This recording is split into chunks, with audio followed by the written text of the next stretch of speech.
for more than 5,000 years, the human in communication has referred to himself as an I and the listener as a you. Using these two pronouns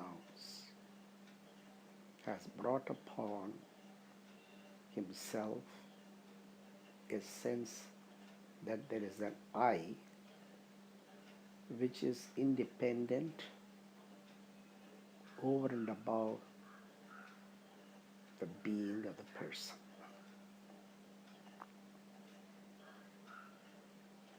From this has arisen the notion that there is a permanent entity in oneself called the I, and different religions have used this I and termed it as the soul, or among the Hindus, the Atman. From this there arose the question, if there is a permanent entity called the soul or the Atman in the body, what happens to it after the body dies?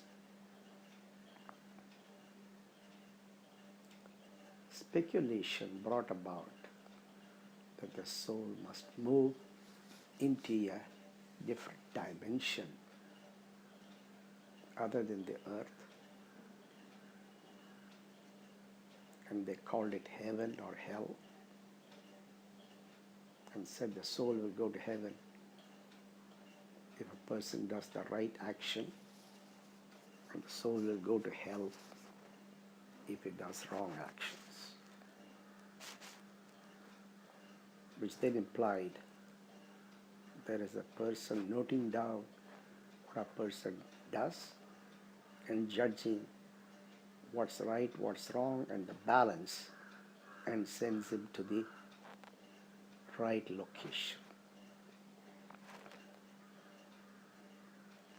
Or for the Hindus, that the soul will be reborn again in a continuous journey until he learns to do the right thing, and then his journey is ended when he goes to meet God, his Maker. So these were the speculations based upon either the communication pronoun I, or because of any other observation.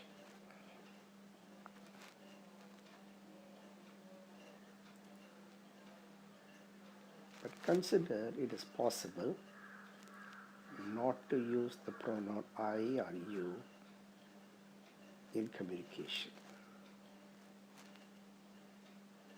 Instead, just say the speaker and the listener, or just use your given name. In continuously using this in communication, there is a change in the mind, that in using the listener or the name of the person, what is being referred to is the total human being, not any separate, independent entity which may be called a permanent entity.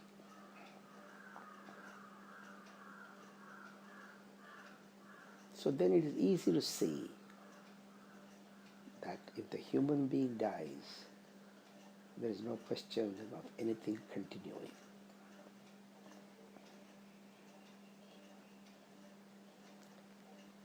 And that there is nothing permanent in the human being is a great realization.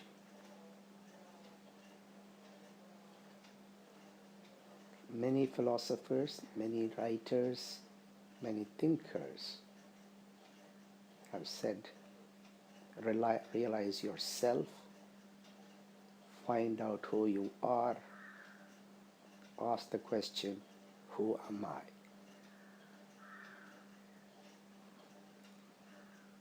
All these questions have no answer because the I is the creation of words, and therefore there is no entity, it's an illusion, and therefore the search is futile.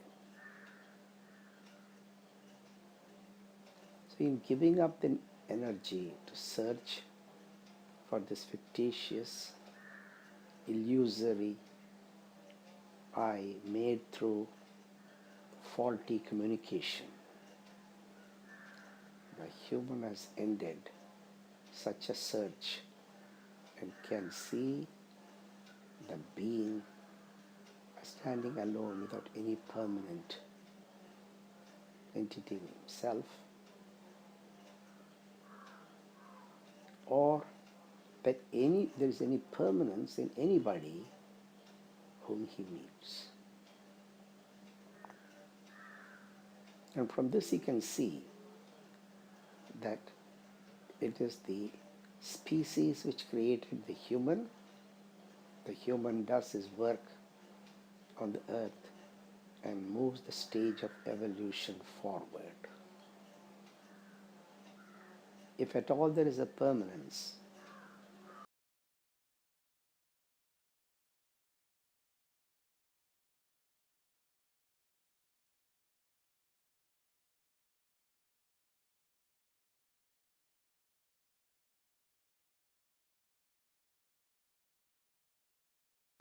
comes to an end. He identifies himself with all humanity and considers every human as created by the species. This brings about a total and completely different approach to life and to humanity. Not a narrow approach based upon an individualistic approach.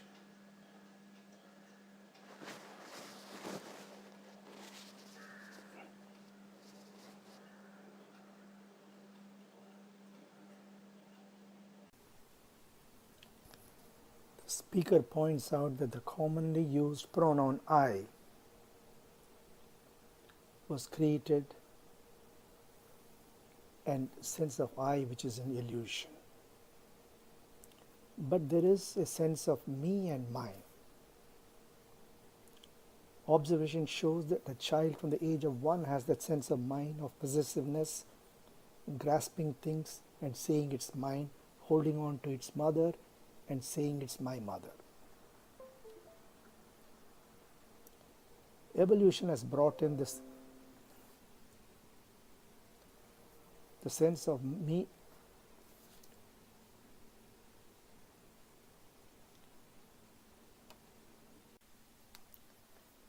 Evolution has brought in the sense of me and mine for an important reason. A fundamental driving force of being is survival, and the mind is the means for survival. My area in which I live is my home, my space. For animals, its territory is the source of food, and so the means of survival.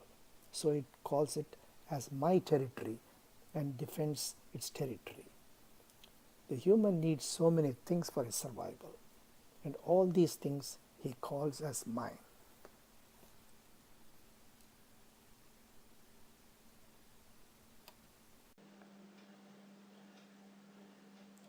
So the human needs so many things for his survival. And each of these things becomes the mind of that human being or mind. Not only he needs all this for his survival, but those objects has to be looked after, has to be taken care of, so that he does not lose it, so that it's not destroyed. So he has a sense of care for the things he calls as mine, for those things which he needs for survival.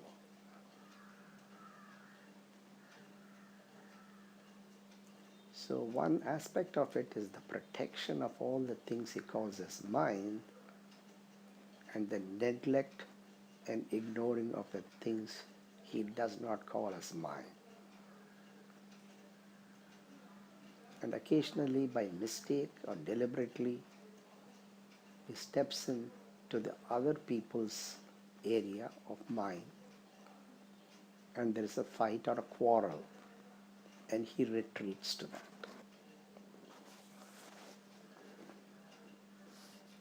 So this is common observation both among animals and among humans, that we do not care about other people's property. We care only about ourselves, our property. So this is the limitation of the human mind, which is constantly thinking about survival, which is constantly thinking about the objects or means of survival and how to accumulate it, how to look after it carefully. So the objects that you see around yourself, which are yours, are what's maybe called a utility. They are yours as a utility. And in seeing that these objects are a utility, you get a certain amount of freedom from the objects. So even though you say it is mine, it is not a my as an entity or a you, but something which you use for your survival. You take care of it, and that's it. You don't have to be constantly worrying about it. So very important to realize that it is a mine as a utility. But there are other mines which don't appear to be as a utility. For example, my country, that's the basis of a living. It protects you, there's a government, there's a history, and there's a greatness to it. And in comparing to other countries, my country is greater than your country. So that becomes a mine, and we gloat over it, and we are very proud of it. So a mine can arise due to identification which is beyond the pure utility aspect of things. We can identify with a friend who received an award of some sort, so he becomes a great person, and we identify with that person. If our friends are great talent or great in some other fashion, recognition, we identify with such friends specially and say they are my friend. And we can talk about them to others.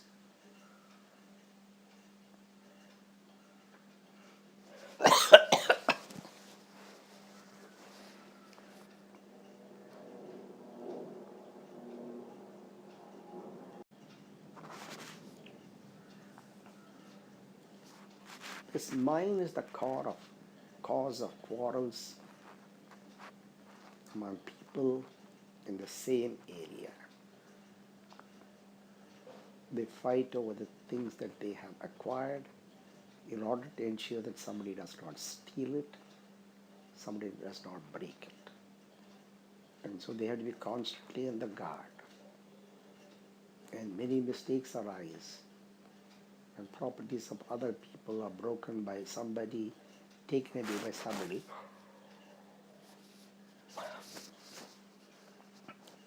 So there is a constant quarrel among neighbors and among friends and among the community. And so this requires a government to look after this. From this there is the village and then the state. So the state is an important mechanism by which the properties of individuals are safeguarded. But then states go into a war with other states so that individuals may increase their holdings, their wealth, or their property. So the wars of countries are in fact the wars of the individuals who wants more. So each individual, even though he stays back at home and is not in the fighting forces, is responsible for the wars that take place. He wants more, and so the wars take place.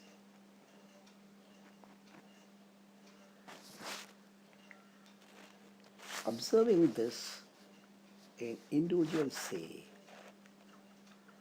this is not something to go far. A human should not be trapped into wanting for ever more. Security is there for every human being and not for only this individual. And so the sense of property also must be limited. Therefore, if one lives a life in which the consumption is very low, the amount of property required for the person is very low, and the chances of getting into fights is also low. So this then is the root of me and mine, which is the cause of quarrel. And it does exist in every human being. And in observing it carefully, it is possible to live a life in which the me and the mine don't play such a role.